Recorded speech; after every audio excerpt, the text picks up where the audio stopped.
Yeah. Kapatay, tara, para mabilis. Yo, check. So, yun ano. In-screenshot ko yung mga tanong dito kanina para. So, yun lang naman yung usapan sa cheating. No? Hindi naman talaga technically cheat kasi matatawag yun sa lalaki pag bumembang sila na ibang babae, pre. Magiging cheat lang siya na matatawag kapag nag-promise ka dun sa asawa mo, sa girlfriend mo na hindi mo gagawin yun tapos ginawa mo. Yun ang cheat. Kasi nagsisinungaling ka. Dahil mo ba dyan? Putang ina nyo. Hindi kasi nangako sila, tol eh. Nangako kasi sila, hindi ko gagawin yan, loyal ako sa'yo. Pero bandang uli, titira sila ng iba. Yun, cheating yun para sa akin. Oh, nagsinungaling ka eh. Sinungaling ka eh. Wala kang paninindigan eh. Hindi ka lalaki. So sa mga lalaki dyan, huwag niyo sabihin, huwag niyo magbitaw ng promise. Oh, tapos hindi mo naman tutuparin. Ano ka? Aray ko, Support oo. ka, di ba? Hindi ka man of your words. Pero kung nag-cheat ka, tapos, binembang mo yung iba, pero wala ka namang binitawang promise sa kanya, then that's fine, di ba? Ba't sinabi ko bang ikaw lang? Hindi naman eh. Alam mo Alright. naman yan eh. Pero ikaw lang ang mahal ko. Hindi ko sinabing ikaw lang titirahin ko, di ba? Oh. Pwede naman talaga yun. Ikaw ang mahal ko, sige. Ikaw ang pinakagusto ko. Pero hindi ko naman sinabing ikaw lang titirahin ko eh. Ang dami pa eh. Nakakuha kayo ngayon ng mga technique, no? Aray ko. Ngayon, pag nagalit siya, di ba? Bato mo yun, gaslight, di ba? Ay, so, tangina talaga may Tapos comment marirealize yan. ng babae, oo nga no, hindi niya naman sinabi na ako lang titirahin niya. Aray ko. O, tapos pag tinanong niya, tapos ano ganyan, sinabi ko bang mahal ko yon? Hindi ko naman mahal yun, hindi nga ako nag-I love you dun eh. Kaya nga yung Huwag mo mga isipin tatay, yun. di ba, pag nanunuyo, alam mo namang ikaw lang mahal ko eh. Totoo naman eh. Ganito kasi yan. Gustong-gusto ng mga babae na sila yung sinasabihan ng siya lang yung mahal mo.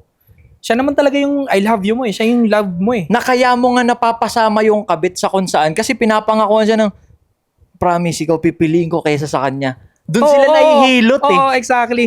Sa salitang love. Diba? Doon sila nahihilot, feelings Oo. pa rin, no? Tanga. Pero pag ako, dati, nagko-commit ako sa isang babae na ikaw yung mahal ko, parang hindi ko talaga ina-love yun yung mga side shit. At alam ng mga side chick yun. Kaya hindi rin nagtatagal yung side chick sa akin. Kasi hindi ko nga binibitawan ng I love you. Tama ka doon. Oo. Kapag pinangakuan mo yun, ikaw pipiliin ko talaga, mas mahal kita doon, tatagal kayo ng kabit mo. Hook na hook, eh, no? Oo, pero manggugulo yun. Yeah. Manggugulo yung kabit na yun. Kasi lalaban siya eh, no? Kasi nga pinaasa mo na eh. Hmm. In the later run, darating sa punto na aawahin niya original mo, which is magulo yun. Yeah, kasi nga, tatry niyang sapawan eh. Try niyang Oo. palitan kasi sinabi niya naman na gusto niya ako eh. Oo, na wala ka naman palang kwenta, ako love niya eh. Yeah, kaya nga yung mga kabit, di ba? Matapang. Mas masarap ako sa sa'yo. Mas Tatapang yan. nag-e-enjoy siya sa akin. Kasi ngayon yung binibitaw ng Yun. lalaki. Kaya tumatapang ang kabit, nasa mga kabit niya makinig kayo ha, kaya tumatapang kayo kasi ina-I love you ang kayo ng lalaki, dinidisregard yung asawa. Kaya ang lakas ng loob ninyo mga away ng mga original, di ba? Pero binobola lang kayo nun. Ang mahal talaga nun yung asawa niya, mostly. Yeah, sa totoo lang. Kaya, huwag kayong magpabola na. Yep. Kasi ako naniniwala ako to, binash din ako dito last year. Walang babaerong lalaki kung walang easy to get na babae. 'Di ba? Walang chick boy na lalaki, walang fuck boy na lalaki kung walang easy to get na babae. I agree. Sila nagko-control ng lock. 'Di ba? Kasi alam mong may jowa 'yan. Tinutukan ka ba ng jungle bolo niyan? Tinutukan ka ba ng paltik niyan na tangina mo, makipagsiping ka sa akin? Hindi naman, choice mo 'yan eh. Ikaw yung nagdesisyon na maging easy to get na maging down dyan, knowing na committed dyan sa iba. Exactly. So, kaya may mga manlolokong lalaki, kasi may mga babaeng inaalaw nila yung sarili nila na sila yung nagiging kasangkapan para manloko yung lalaki. Yep.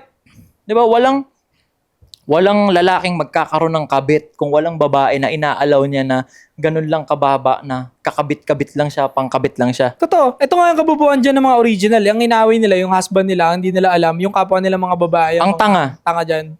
Ina, no? Totoo yun eh. Oo. Akala nyo problema yung mga lalaking iutero? Ang problema dyan yung mga babaeng malandi din. Hindi magiging iyotero yun kung hindi ka magpapaiyot. Yep. Di ba, kunyari, may lalaking tigang na tigang, gumagawa siya ng mga moves sa'yo. Pag hindi mo pinansin yun, mukha lang siyang tanga.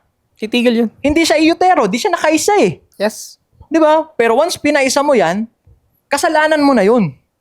Di ba? Naging manloloko yan, naging iyotero yan, kasi inalaw mo, nagpaiyot ka. Di ba? Yeah.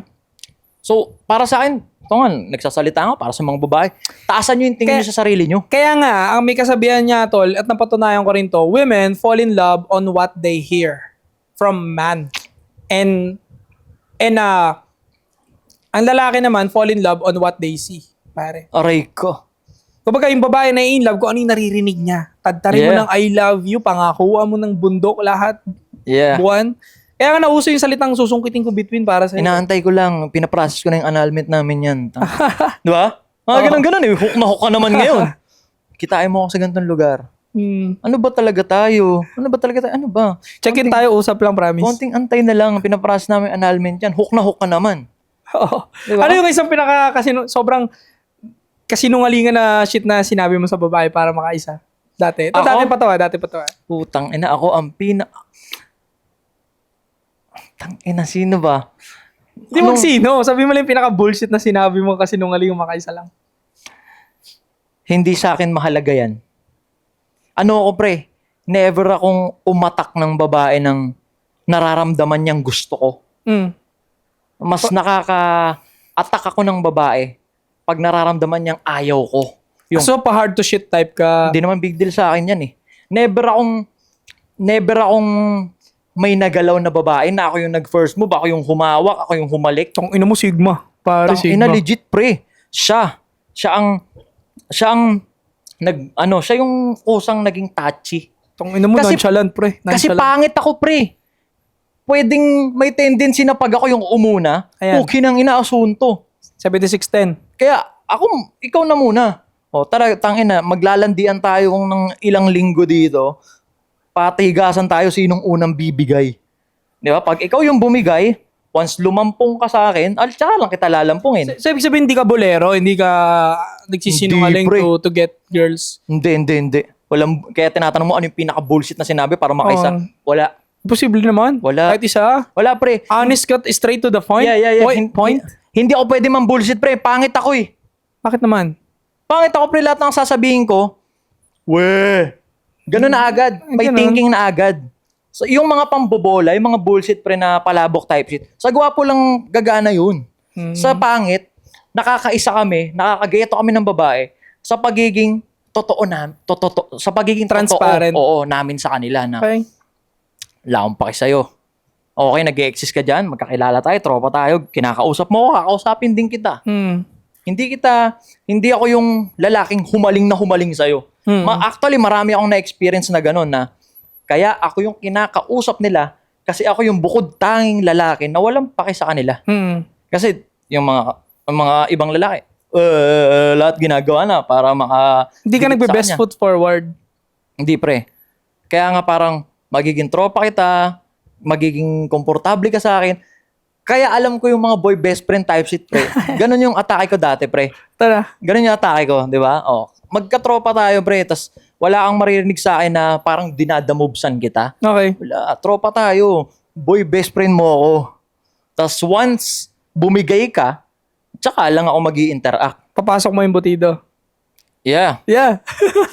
May ganun. May instances na ganun. Puta, may regla. Anong feeling? Ay, May putang regla ina siya mo. nun. Dahil umano na. Ulul. Kumbaga may regla siya nun. Tas nag-first move na. Fuck. Ginawa ko na. Sayang eh. Mabaho, pre. A bloody samurai. Diba? Yun yung mga, alam ko, hindi lang ako yung gantong pangit na may gantong galaw. Alam ko marami din dyan ng mga litimong classes na pangit na alam nyo kung paano ginagamit yung pagiging pangit na hindi nyo kailangan mambola o mambullshit. Yeah. May tamang method. That's gross, pare. Pero, kasi mabaho yun, tol. Yeah. Hindi ko tinutuluyan pag nakikita ko may ganun, pre. Hindi ko tinutuluyan. Pero, niloko na ako ng above ng isang beses na ganyan. Sabi niya, tapos na ako. Tapos na raw siya sa ganun niya. Kumbaga parang, wala na raw siyang mens. Wala na raw siyang regla pa. Yeah. Niloko ko, pre. Paghugot ko na espada ko, tol, tangina, puro ketchup, tol. Kumbaga, meron pa lang ganun scenario. Pahabol yun, pre, pahabol. Ayun nga eh, meron pa lang ganun. May ganun, pre. Tapos nagtanga-tangaan pa tong hayop na babae na to. Sabi niya, ay, akala ko wala na. Kasi wala na kanina. Tangina mo. Ito na nga, nasa espada ko na yung ketchup, oh. Kumbaga, hindi rin pala nila alam. Sa sulok-sulukan nila. Oo, kasi pwedeng tapos na. Wala Oo, na. Kahapon, wala wala na eh. Tuldok-tuldok na lang eh. Tapos ngayon, syempre, nasundot mo. Oo. Na sumagad ka eh. Kumbaga, meron pang tira sa loob, bumuga ng last shot. Yeah. Okay nang ina mo, kinetchapan mo ako. Ang baho eh, no? Hindi naman, depende. Mabaho yung pre, walang mabangong ganun. Depende, tol. May mga nagpe-feminine wash kasi, tol, na Gago yung feminine wash pre, panghugas lang yun ng outer pekpek pre, hindi Kaya- naman internal yun. Kaya kahit pa paano, medyo hindi siya ganun katapang. Hindi, siguro, kasi tinira mo yung buo yung kabulwakan pa kasi yata Yeah. Sa akin kasi parang ganun-ganun na lang ketchup Parang pahid-bahid na lang, pre. Alam mo yan? Tangin Aray nilo ko. ko, tol. aray ko. Fuck. Proceed tayo. Ito sabi ni... Yan, wala nang round to dahil Tangin ang doon. usapan yun, reglam po. Bakit? Alam naman nila yun Yeah. Ito, sabi ni Boy Pick Up 2335. Pwede nyo bang pag-usapan tungkol sa music naman? Kasi di ba mga artist rin kayo, anong mga influences nyo at mga trip nyo na genre? Ito, Nardo. Sabihin ba natin? Wag, secret natin yung ano mo. Yung influence mo. Hindi, wag. Wag, no, wag, pare. Yeah. Pero Gatekeep. ako, ano ako, Gatekeep. bolox ako, pre. Paano, bolox tawag dun nung way back, bolox ang tawag Hindi dun. nila alam yan ngayon. Ano yung Explain mo bolox? Yung explain ano, mo. yung wala kang, hindi ka tie up sa isang genre ng sagad. Kumbaga, nakaka-appreciate ka ng pop, Yeah. nakaka-appreciate ka ng hip-hop, OPM. nakaka-appreciate ka ng rock. Basta lahat ng music, once maganda yung music, ang tingin nila doon before bolox. Bolox. Kasi, tangin na, pag rakista ka lang. Pre, bunibuli ang bolox dati. Putang ina mo, bolox Bata ka. tayo, bata tayo. Totoo. Dapat may isa ka lang talagang community mo dyan. Kuya ko, tinatawag lang bolox tong puta. Kasi kumbaga, gitara-gitara kami, Battle of the Band. Tapos makikita niya ako, puta na, may t-shirt ako nung 187 Mobs, tapos nakakaganon. Hindi pwede yan. Oo, si tas Chubby. Si Chubby. Oo, di ba? nakikinig ako ng mga breezy boys. Tangina mo, bolox ka. Parang ganon. So, Wala kang loyalty. ako, bolox ako. Kumbaga, na-appreciate ko yung mga music festival ng rock. Tas tangina napapabounce din ako sa mga mixtape release ng mga Yep. hip-hop. Sa ngayon kasi sa mga hindi nakakaalam, no, dati kasi nung bata kami niya hindi pa magkaisa ang hip-hop sa rock. Hindi, Nagbabanatan pa yan, pre. OPM, yeah. Kung dati blues, kung ngayon blues at red, yung magkaaway. Wala, hindi. Tangay na dati, rockista. Rockista. Punkista, meron mga punkista, rockista, Pasing ka hip-hop. skateboard. Walang dahilan. Ala, yun ang magkaaway. Walang Kaya dapat talaga pipili ka. Rockista ka lang. Oo. Kumbaga nag-skate ka. Dancer ka. Pag hip-hop ka, tapos may mga rockista nakatambay doon, sapakan yun. Kahit walang dahilan. Bolox to. Kasi mag-aasarang kayo eh. Oo. Montang Binanata namin yung mga hip-hop doon. May mga drawing pa nga minsan sa pader na ginugulpi yung rockista, ginugulpi yung hip-hop. May mga ano pa dati, graffiti pa dati, diba? Bolox. Bolox ako pre. Na-appreciate ako ng lahat ng music. Alam niyo yung daily top 10 tsaka daily top 20 sa mix Sa mix. dati. Pukinang pinapakinggan ko lahat. Nalilate ako pumasok dahil Alam mo, Takinang yun. at tapos kasi sino yung top 1? Putang na EXO ulit. Kasi doon ka lang makapanood ng MV dati. Walang music video dati wala YouTube, wala pa yan. Yes, ano nga dati, di ba? Tito Jobert pa lang makikita mo Tsaka din. manghiram ka ng mga songbook ba? Kung gusto malaman yung lyrics ng ganito. Saka yung chords. Ayun, yung chords. Meron din doon. Pero mali-mali yung iba minsan. So ako, genre in particular, tangina bolox ako. Sa madaling sabi, OPM, na-appreciate ko lahat ng music. Ngayong humahasel ako, yung mas naging aware ako sa energy and frequency. Ang atake ko sa worldly, sa makamundong galaw, gusto kong ma-indulge or ma-infuse yung sarili ko sa hip-hop naman. Tapos at the same time, pero ang sound trip ko, personal, worship song naman. Pre. Legit, pre. Worship song. Sample nga. Oo, mga hill song. Sample. 5 seconds lang. Wala, natinik ako sa palabo kanina. Alam mo naman yan, nandito pa nga. Worship songs agad ako, pre. Pero bigyan ko kayo ng nakakatawang experience ko dyan sa worship na yan. Ayan. Nung nasa UAE ako, ito share ko lang mabilis. Di ko naman in-name drop. Kasi nagbe-bass ako, nagigitara ako. Kasi nga, Battle of the Band, gano'n, college, high school. Yung kuya ko, drummer siya sa isang worship team. So sabi niya, absent yung gitarista alam ng kuya ko na kahit pa paano, marunong ako. Sabi niya, lapag-lapagan mo naman to kasi absent yung gitarista namin. Attend ako ngayon. Wala akong alam sa worship song. Kahit alam ko yung chords, hindi pa ako maalam. Di ko alam yung melody, di ko alam yung tone, di ko alam lahat. So, yung practice nila na once laging perfect, laging synchronized, laging okay, gumulo nung nandun na ako. Kasi nga wala naman ako Ano alam hawak mo doon? gitara. Wala naman akong alam Lead, sa... bass. Rhythm lang. Tangin, ang ginawa sa akin, dahil yung mga tattoo ko noon, hindi pa Carabao skin, na sa akin nila na-sense yung negative energy. Ay, ganun. Oo. Kasi yung mga tattoo ko noon, pre, talagang may ako dito, pre, may baliktad ako na cross, may Jesus Christ ako dito may devil ako dito na nakaganon ng Jesus Christ. Dibil.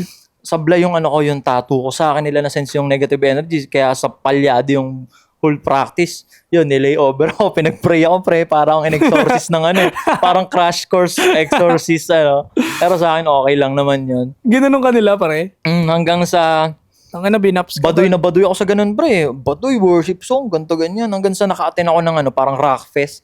Yung rock fest, andun lahat, pre, iba't ibang churches sa iba't ibang lugar. Tas may kanya-kanya kayong entry doon. Tangina, parang nasa music festival, pre. Pero glory ka kay God. Tangina, solid, pwede pala. Saan yan? Sa UAE, Abu Dhabi. Kaya ako, personal, any worship song. One way. Mga ganun. Ano yun? Mga ganun. Ganda nun, pre. Tapos, pero ako ngayon, bilang gusto kong pumasok sa music, sa makamundo, bilang public figure, hip-hop ang ataking ko. Abangan nyo yung mga ilalabas kong anim-anim. Ayan na. Anim-anim lagi yan. Mixtape lagi yan. Pang-kantutan, pang-hustle-hustle. Galing worship pang yan, ha? nangihilaw pababa. Ganun talaga. Ganun tayo ka-versatile. Sabi ko naman sa inyo, boloks ako eh. Lahat na-appreciate ko. Di ba? One way. Jesus. Capital yung J. Pag nagtatype ka ng Jesus, capital yung J. Pati ng God, capital yung G. Ikaw par, anong genre ka? Alam ko hip-hop ka eh. Hip-hop pa. Unang Hindi, nag-rap metal din ako. rap metal? Oo. NU. NU metal pare. yun, yung Oo. pag nagra-rap. Yeah. Nauso wala na ngayon yun, di ba? Ay, napalitan na siya ngayon, di ba? Ano na ba siya ngayon? Rap metal, rap metal pa rin. Sila Omar Baliw Hindi, may ginagawa ano sila nila. eh. May station sila dati na lagi yung pinapakinggan. NU. NU nga, di ba? NU nga Oo. yun. Parang ano na sila ngayon? Alam ko sila ba yung bus? Sila ba yung sa bus? Parang. Sila rin ba yun? Okay. Ginagawa nila ano yan ngayon, nag-exist pa rin yan. Rap metal. Sila rap Omar metal ako Baliw. dati. Kasi Oo, nga- nakita ko siya nagla-live siya. Gagi pre, nagkaisa na kasi. Ngayon nagkaisa yun, kung alam mo yung Barangay Tibay, andun lahat yun. May rockista doon, may hip-hop doon. Andun sila Looney, Wala andun na sila nga. Omar Baliw. Isa na talaga. Aswa na ngayon, OPM na ngayon. Si Bustoyo, di ba nag-rack-rackan din? Ngayon, Live panoorin siya. niyo yung mga nirelease niya. May dalawa siyang nirelease. Ang kasama niya yung alagad ni Pepe, yung mga tropa ni Jai yun. Titiba yun. Si Jai, yung ano yun, yung vocalista ng Agsunta. Nagbuo siya ng mga pinakamalulupit niyang tropa. Mga musician, tas rap si ano. Very classic nga, banda, tas may nag-rap. Sarap din kasi rap metal. Doon ako nag-umpisa dati. No? Nagtutugtog-tugtog kami. Doon lang sa amin, sa lugar namin. Pesta-pesta. Minsan pag-trip namin inuman. Kasi kumpleto kami sa gamit that time eh. No? So yun, masaya. Rap Pero ngayon, metal. sagad hip-hop kayo, no? Hip-hop talaga. Yeah. Hip-hop talaga noon pa sa akin yan. Tambay days pa lang kami. Yeah. May mga makikita kayong picture ko dati sa mga, kung friend niyo ako sa Facebook, no? Makikita niyo yung mga dating mukha ko. Hip-hop talaga noon pa. Hindi nga lang ako nakikipag-riot palagi, mga riot-riot na yan. Hindi ko trip yan. Hili ko lang tumambay, mag-inom, gin bulag, ganun. Ganun lang. Nanonood kami dati no ano. Ng mga barkada ko yung mga pagpestahan, may mga ano yan, yung mga nagko-choreo, sumasayaw, yung mga gangster. Oo, Yung banatan na pagkatapos. Yung sabay-sabay, riot yun, batuan ng mga Ano yun eh, lubak sa may mga entrance 20. Oo, pero ang galing pre, sabay-sabay sila sumasayaw, gano'n, tangin ang lupit. LADT, mga ganun. Yan, Einstein type shit. So, Tapos magsasagian na yun. Yan Yeah. yung uso dati, party-party sa baryo, magsasagian. Tak, maya ka sa akin. Ganun yan sila eh. Banatan na. hip-hop sagad siya. Share ko lang mabilis yung kung paano ako kumonek sa kanya. Friend ko siya, tas alam kong hip-hop to siya. Ako nga, di ba, gusto kong i-infuse yung sarili ko sa hip-hop. So, doon sa city ko, sa San Jose del Monte, Bulacan, gumagawa ako ng movement doon tungkol sa hip-hop. Laki So, na sinunog niya ito doon. alam mo, nagpa-event ako noon. Tangin na, kinuha ko sila Nate Man, sila YB Nate, yung Kano sunog mo doon, Tol? mga Red Boys, kulang-kulang 3 each din yun, pre. Para sa kultura yun, pre. 300,000. Bolox yun ah. Bolox pa ako noon. Chinat ko siya noon. Sabi ko, pre, lapag ka sa event ko, ganito, ganyan. Lumapag Hindi kami sila. inintindi ni Gago. Tanginang yan. Nakita mo naman itsura ko doon, pre. Para na akong gago. Ako lahat. Yun, natataranta na ako eh. Putang ina, bouncer na rin ako. Tagaharang na rin ako ng tao. Nagkakagulo na, pre. Di ba? Hindi niya alam saan siya pupunta eh. Tanginang yan. Di pagbaba mo nga, pag gano'n mo nga nung Tapos may bandana mo. nagpapapicture pa sa kanya dito. Kaya nga, pero solid nun. Pero Kasi- sa mga susunod, organized na yung Gusto ko yung magiging- energy ng San Jose del Monte po eh. Yeah. Ang ganda ng energy ng mga tao doon. pre. Totoo. Wala nang tubig eh. Tang ina kasi. Muntik lang ako mabungal doon sa kakatabig ng mic sa mukha ko. Tayo, tawa sa... Nagulat ako sa kanya, hindi na kita natawag nung puto. Pag lagay mo ng balabal mo, pumasok ka na doon, andain tao. Batuan ng yelo. Parang nawala na siya. Nawala na siya. Nag-chat na lang kami. Tapos na eh, pre, saan kayo? Si Dito Eko na kami. sinanto ninyo ah. Ako nakita mo, sinanto ninyo si Eko. Sarap. Binuot siya doon na parang ano. Ginawa siyang poon, pre. Sa susunod, pre, nasa ano na tayo, nasa sports complex na ng San Jose del Monte, kompleto sa stage, Ayan. kompleto abangan sa yan. equipment. Kasi Ang ina coordinated na tayo sa gobyerno ng local doon. Wasak na naman yan sa San Jose del Monte, no? Alam mo, so hip-hop siya. Ako, abangan nyo naman. Siya, paulan siya eh. Sa isang buwan, ilang tracks ang nagagawa nyo ni ano? Sa akin, 2-3. Kay Eko, mga ganun din. 2-3. 2-3 per month. Per month yun. Walang sabla yun. Di ka basta ito na lang. Di kami nawawalan ng release every month. Stream nyo yung mga music niya. Okay din yung mga music niya, pre. Ano talaga, kumbaga, iniisip ko nga, tinitignan ko nga yung music mo, bakit hindi nagbo-boom? Ba't hindi tumatagos? Siguro kasi hindi pa niya time, tol eh. Yeah. Hindi game change ko yan someday. Pero quality talaga eh. Quality, check nyo sa channel niya, quality. May ano ba yan? Spotify ba yan? Kompleto yan in all digital platforms. Yeah. Sa DAO, SADAO. Okay, kasi dati, baka kilala ka nila dati, Sleepyhead ka eh, di ba? Yung Ang unang, haba kasi nun nang hirap i-type sa TV kaya pinalitan ko yung pangalan. unang screen name mo, Sleepyhead. Oo, mahaba masyado. And then nag-isip ako anong pangalan. Ba't hindi na lang pangalan ko talaga, di ba? Sa DAO. Energy to energy na lang din talaga, di ba? Yeah. So, tayo na, pakinggan nyo, music niya. Tapos ako maglalabas ako ng mga music. Magda-drop yan. True sa daw kasi kompleto siya sa equipment. Tapos grabe yung energy niya. Yun nga, di ba, mabalik na naman tayo sa energy and frequency. Nakita ko kung paano sila lumagare, kung paano sila tumarabaho ng music nila. Tapos ako ngayon gusto kong maglabas ng mga music. Kahit pa paano nakapagsulat naman. So, doon, makikipag-tie up ako sa nila. Oo, lapag, pare. Walang problema. Lalabas ako, abangan niyo yung mga truck ko. Mga truck ng basura. Baka may ipapantanong dyan. Yeah, Tara, madami to, pre. Sabi ni Wing Jo Louis, 7627. I have a question, bro. Red flag ba yung babaeng may 4 body count? Kasama na dun yung ex niyang 10 years. Pero sobrang down niya at submissive. Lahat ng sasabihin ko sinusunod niya, ginagawa niya. Inaasikaso niya din ako palagi at pinagluluto. By the way, di ko masyado gusto tong babae. Siya yung may gustong gusto sa akin. Pero yung mga pinapakita niya sa akin, wife material. Any thoughts? Anong may papayo niyo sa akin? Sana mapansin. Tangin na pare, baka ikaw yung red flag. Di ba? Kung titignan natin. Kasi binida mo na lahat ng qualities niya. Lahat ng qualities niya gusto ng isang lalaki yan pare. Inaasikaso, hindi lang sa pangarap. Feminine, sobrang down sa'yo. What can you ask for? Tangina pre, ang body count 4 lang. Tas yung isang body count dun, mula pa sa 10 years na relationship.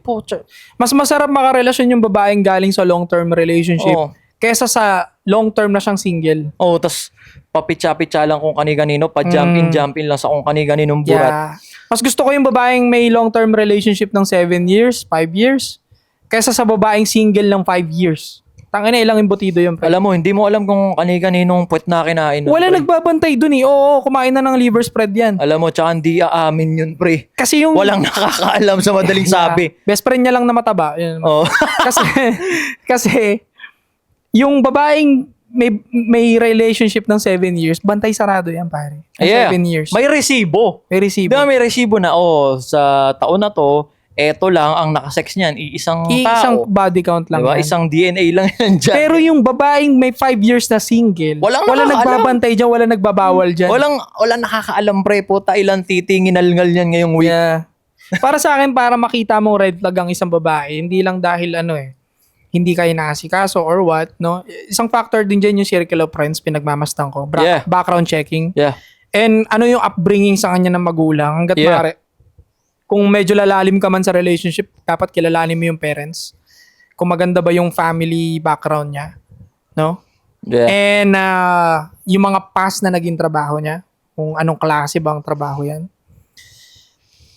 Sa body count kasi kung virgin ang hinahanap mo, then that would be red flag, 'di ba? Kung virgin talaga ang gusto mo at morality ang pinapairal mo. Pero kung hindi naman, para sa akin ang body count na 2 to 4 okay lang. 2 to 4 okay lang. Yeah. Sige.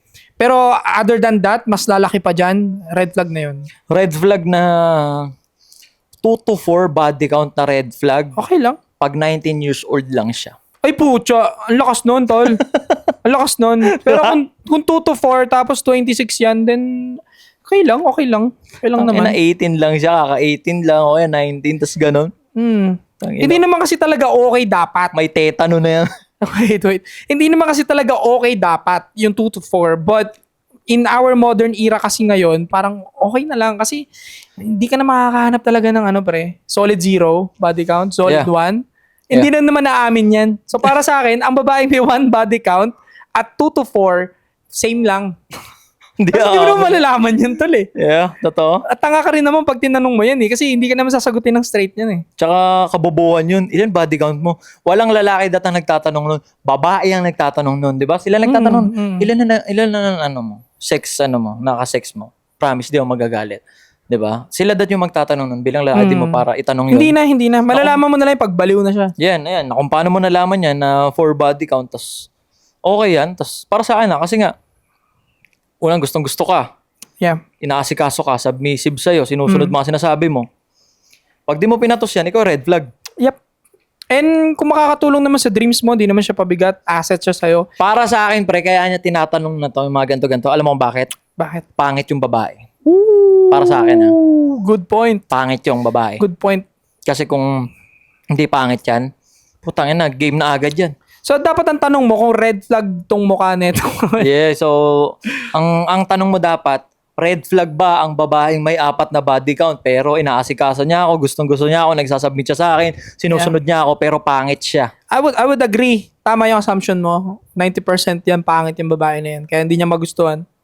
Kasi kung maganda, tapos ginagawa yung ganong qualities, for body count, Champion! fuck the for body count. Wala tayong pakialam dun ngayon. Kasi may beauty naman. Tapos, hindi siya hadlang sa pangarap mo. Diba? Alam mo nowadays nga sa akin, Tola, para patulan ko ang isang babae, basta hindi na lang siya hadlang sa pangarap ko eh. Kahit ito real talk to kahit tawagin niyo akong low value male, I don't give a fuck. Money is more important for me right now. Sa panahon ngayon. Sa estado ko ngayon. Kasi yung ganda parang lilipas na rin naman, no? Yeah. Tapos pag pinagtuunan nyo naman yung pera, naging combo kayong dalawa, putang ina, andyan naman IB Clinic, Yep. Biki Belo, pwede ka Yep. magpag-glutadri, pwede na, puta, tatangos ilong mo, Check. contour ng baba. So, posible na lahat as long as may pera ka. Sa madaling sabi, stay focused, di ba? Lock in ka sa pagpapapera pa rin. Pero magbabago yung usapan na yon if kung gusto ko ba ng nuclear family. Doon na Yeah. mag-iiba opinion ko. Yeah, Pero yeah, kung yeah. gusto mo lang nasasamahan ko, pasok sa akin yun. Basta hindi siya hadlang sa pangarap ko. Kahit nga sabihin natin may 6 body count siya, 7 body count siya, hindi siya nagpapakita ng craziness sa akin eh. Diba? So Alright. what? Feminine siya, hindi siya nagpapakita ng craziness eh. Pero pag pumitik yung craziness niya, puro madalas siyang pumipitik na, nagiging balaw siya. Yan, no? So, Doon lang mag-iiba ang opinion ko. Well, hadlang ka na. Hindi mo i-fix yan, then so be it. check mo muna, clear mo sa sarili mo. Ano bang gusto mo? Yung pang for show ba? Kasi kung for show, hindi papasa sa'yo yung pangit talaga. Yeah. Tangin na, move on. Di ba? Hindi para ipilit. Pero kung nasasayangan ka, paglabanan mo yung ego mo. Kasi ego yan eh. Anong sasabihin nila? Papatol ako sa pangit na babae. Kung magiging good benefit siya sa'yo, di ba? Magiging okay siya magiging healthy siya sa sistema mo. Para sa akin, go mo yan. Pero totoo sa akin gumaganda yung babaeng ganun, pre. Yung nakakatulong tapos ang sweet talaga. Alam mo. Eventually, sa unang part, may mga nakarelasyon akong ganun. Tangina pangit to. Kasi nga, iilaw yan. Reflection siya mo eh. Reflection mo siya. Depende sa kung paano mo siya itatrato, paano mo siya alagaan, paano yung magiging ganda ng buhay niya sa'yo. Doon na siya iilaw eh. Nag-glow sa akin yung babae, tol eh. Yeah. Kasi ano ba kailangan niya, 'di ba? Para umayos yung balat Yeah. niya. At ito, pak. Tapos gagawin niya yung kailangan sa akin. Edi okay, fine, 'di ba? Tangina nagiging okay, pre. So, siguro try mo muna. Provisionary. 3 to 6 months. Oh, eventually tignan mo pag patuloy siyang ganyan, tangina mahulog ka diyan. Try mo, alright? Cut.